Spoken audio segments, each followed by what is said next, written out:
दोस्तों, यह कहानी एक हंसते खेलते परिवार की है जो सिर्फ 7 मिनट में खत्म कर दिया गया।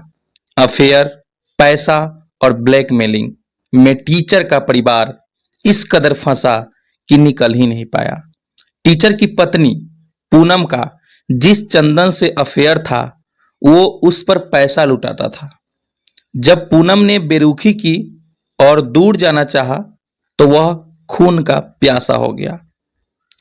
अमेठी में पहले मासूम बेटियों को बहलाने के लिए कातिल चंदन ने उनके हाथ में 10-10 रुपए के नोट और चॉकलेट दिए।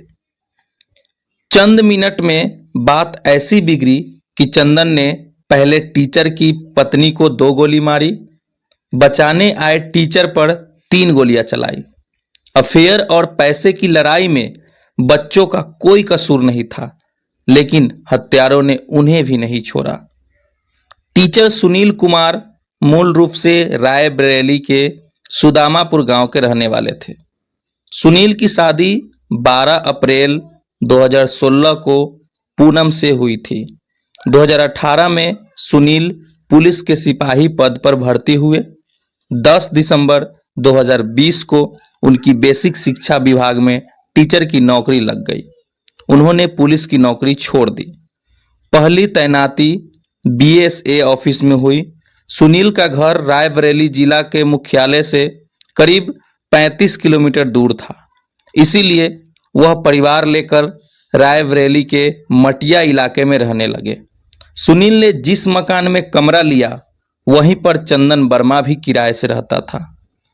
यहीं से टीचर परिवार में चंदन वर्मा की एंट्री हुई। सुनील की बेटी दृष्टि की उम्र उस समय करीब 2 साल थी। चंदन दृष्टि को खिलाने ले जाने लगा। चंदन और पूनम में भी नज़दीकियां बढ़ने लगी। 26 साल का चंदन पेशे से मैकेनिकल इंजीनियर डिप्लोमाधारी था। वह अस्पतालों की एक्सरे, सीटी स्कैन और दूसरी मशीनें सही करता था। इसमें उसकी अच्छी खासी कमाई हो जाती थी। वह पूरा पैसा पूनम पर ही खर्च कर रहा था। पहले ही उसने अपने घर के जेवर पूनम को दे दिए थे। वह पूनम पर सुनील को छोड़कर शादी के लिए दबाव डाल रहा था। इन सब के बीच कुछ महीने बाद एक दिन सुनील को पूनम के मोबाइल में चंदन के व्हाट्सएप चैट दिखी। उसका शक बढ़ गया। उसने पूनम और चंदन दोनों को समझाया, लेकिन चंदन मानने को तैयार नहीं था। वह किसी न किसी बहाने सुनील के घर पहुंच जाता था। चंदन ने अपना परिवार बचाने के लिए रायबरेली से दूर 12 मार्च 2021 अमेठी में ट्रांसफर ले लिया। सुनील ने अपना परिवार बचाने के लिए रायबरेली से दूर 12 मार्च 2021 को अमेठी में ट्रांसफर ले लिया। अमेठी जिले में सिंहपुर ब्लॉक के पनहौना कंपोजिट विद्यालय में तैनाती मिली। वह अमेठी में ही परिवार के साथ शिफ्ट हो गया, लेकिन चंदन वर्मा ने यहाँ भी पीछा नहीं छोड़ा। चंदन यह दिखाने की कोशिश करने लगा कि उसका पूनम से कोई संबंध नहीं है। इधर सुनील पहले पुलिस में थे, इसीलिए उन्होंने पूनम पर निगरानी बढ़ा दी, लेकिन चंदन नहीं माना। अप्रैल 2024 में सुनील ने अमेठी में 2 बिस्वा जमीन खरीदी। पूनम के कहने पर उन्होंने चंदन वर्मा को ही गवाह लिया। फिर चंदन का सुनील के घर आना जाना शुरू हो गया। सुनील ने जुलाई 2024 में मकान बदल लिया। वह अहोरबा भवानी चौराहे पर मुन्ना अवस्थी के मकान में रहने लगे। चंदन वर्मा यहाँ भी पहुँच गया। चंदन पूनम पर शादी का दबाव डालने लगा। सुनील के कहने पर पूनम ने 18 अगस्त को रायबरेली जिले की नगर कोतवाली में एफआईआर करा दी। इसमें चंदन से जान का खतरा बताया था। कहा परिवार की हत्या होगी तो इसका जिम्मेदार चंदन वर्मा ही होगा। पुलिस ने चंदन को उठा लिया। इससे वह नाराज हो गया। दोनों में झगड़ा हो गया और बातचीत भी बंद हो गई। 12 सितंबर को उसने व्हाट्सएप बायो चेंज किया और लिखा कि 5 लोग मरने वाले हैं, जल्दी दिखाऊंगा। पुलिस के मुताबिक 3 अक्टूबर की शाम चंदन सुनील के घर लोडेड पिस्टल लेकर पहुंचा। उसने पूनम और सुनील से फाइनल बात की। पूनम को शादी के लिए कहा, लेकिन वह साथ जाने को राजी नहीं हुई। उसने सबसे पहले पूनम को 2 गोली मारी, फिर सुनील को 3 गोली। इस दौरान 5 साल की बेटी दृष्टि दौड़ कर आई और पिता से लिपट गई। चंदन ने उसे भी गोली मार दी। पीछे से लाडो आई, जो उनकी दूसरी बेटी थी, उसे भी 1 गोली मारकर खत्म कर दिया। इसके बाद चंदन ने सुसाइड करने की कोशिश की, लेकिन पिस्टल की स्प्रिंग गिर गई, गोली नहीं चली और वह डरकर भाग गया। जिस रात चंदन ने अमेठी में चारों की हत्या की, उसी रात पुलिस ने रायबरेली में उसके एक साथी को पकड़ लिया। उससे पूछताछ में पता चला कि चंदन पूनम को पसंद करता था, पूनम भी चंदन को पसंद करती थी। चंदन पूनम से शादी के लिए कहता, लेकिन वह शादी के लिए तैयार नहीं थी। रक्षाबंधन पर जो FIR पूनम की तरफ से हुई, वह भी सुनील ने करवाई थी। पूनम जो है चंदन से बात करने से मना कर दी, तो चंदन इमोशनल ब्लैकमेलिंग करके उसे मना लेता था। वह अपने सिर पर पिस्टल रखकर जान देने की बात कहता था। चंदन पूनम से कहता था कि तुम सुनील को छोड़ दो, मैं तुम्हें अपना लूंगा, लेकिन पूनम इसके लिए तैयार नहीं हुई।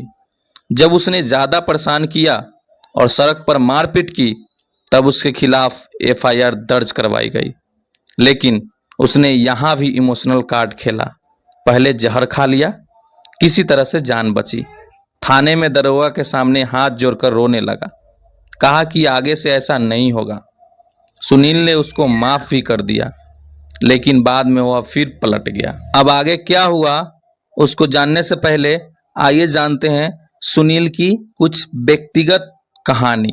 सुनील का जन्म 1990 में रायबरेली से करीब 30 किलोमीटर दूर सुदामापुर गांव में हुआ था। पिता राम गोपाल जो कि मजदूर थे। परिवार के पास सिर्फ 1 बीघा जमीन है। सुनील 2 भाई थे। परिवार की स्थिति ऐसी नहीं थी कि अच्छे से पढ़ाई कर सके, इसलिए दोनों लड़के भी राम गोपाल के साथ ही मजदूरी करते थे। ईंट भट्ठे पर काम किया। गांव में रहे तो मनरेगा में भी मजदूरी की। गांव में कम पैसा मिलता था, इसलिए सुनील का भाई बाहर काम करने के लिए चला गया। 2014 के बाद सुनील ने भी मजदूरी छोड़कर फेरी का काम पकड़ लिया। अब वह किराने के सामान को गांव की गुमटियों तक पहुंचाते थे। इन कामों में वह सुबह से शाम तक लगे रहते थे। वापस घर आते तो देर रात तक पढ़ाई करते थे। सुनील को पढ़ाई का महत्व पता था। माँ बुजुर्ग हो गई थी, बहन की शादी हो चुकी थी, इसीलिए पिता ने उत्तर पारा गांव की पूनम भारती से रिश्ता तय कर दिया। 12 अप्रैल 2016 को दोनों की शादी हो गई। उस वक्त भी सुनील फेरी वाला काम करते थे। शादी के 2 साल बाद सिपाही बने। 2018 में यूपी सरकार ने 41,520 पदों पर भर्ती निकाली। इसके लिए सुनील ने जान लगा दी। दिन भर काम करते, रात में पढ़ाई करते और सुबह दौड़ने निकल जाते। रिजल्ट आया तो सुनील सिपाही बन चुके थे। ट्रेनिंग के बाद नियुक्ति मिली। सुनील ने कुछ दिनों तक काम किया। 2019 में उनका नाम शिक्षक भर्ती में आ गया। इसके बाद उन्होंने यूपी पुलिस की नौकरी छोड़ दी। सुनील की चचेरी बहन रंजना कहती है कि भैया पढ़ाई में बहुत मेहनत करते थे। परिवार की स्थिति खराब थी, इसीलिए वह बचपन से ही मजदूरी और दूसरा काम करते थे। 2018 में जब पुलिस की नौकरी लगी तो कुछ महीने बाद ही उन्होंने जॉब को छोड़ दी, क्योंकि उनका शिक्षक भर्ती में सिलेक्शन हो गया। सुनील और पूनम के बीच सब कुछ ठीक ही था। 2 दिन पहले ही बेटे से बात की थी। घर के अंदर सुनील की माँ बदहवास बैठी कहती है कि घटना के 2 दिन पहले ही सुनील ने फोन किया था। हमने उससे पूछा था कि दाल चावल आटा न हो तो बता दो, हम भेज देंगे। उसने बहू से पूछा, फिर कहा था कि अभी सब कुछ है, हम आएंगे तो ले आएंगे। हमारा सुनील बीच बीच में आता था, बच्चों और पत्नी को भी साथ लेकर आता था, लेकिन अब उसके साथ ये हो गया। इसके बाद वह रोने लगती है।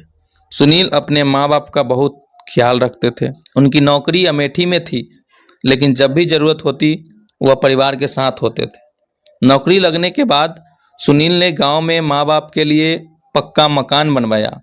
पहले पूरा परिवार कच्चे घर में रहता था। सुनील के साथ मजदूरी करने वाले एक व्यक्ति कहते हैं कि वह बहुत अच्छा लड़का था। नौकरी के बाद भी उसके अंदर किसी तरह का बदलाव नहीं आया। माँ बाप का बहुत ख्याल रखता था। सुनील के घर के पड़ोस में रहने वाले उमाशंकर कहते हैं कि सुनील भैया का स्वभाव बहुत अच्छा था। किसी से कोई विवाद नहीं। पहले मजदूरी की, फिर सेल्समैन बने, पढ़ाई लिखाई करके पुलिस में हो गए और फिर शिक्षक बन गए। जहां तक पत्नी से विवाद की बात है तो वह तो हर घर में होता है, यहाँ भी होता था, लेकिन कभी ऐसा नहीं लगा कि किसी के वजह से ये सब हो रहा है। ये थी सुनील की छोटी सी कहानी। तो अब अमेठी हत्याकांड का खुलासा हो गया है। अमेठी के एसपी अनूप सिंह ने शुक्रवार की रात 11 बजे प्रेस कॉन्फ्रेंस की है। आरोपी चंदन वर्मा को मीडिया के सामने पेश किया गया है। कहा, चंदन को गौतम बुद्ध नगर जिले में जेवर टोल प्लाजा से एसटीएफ ने गिरफ्तार किया है और आगे अब छानबीन जारी है। थैंक यू दोस्तों।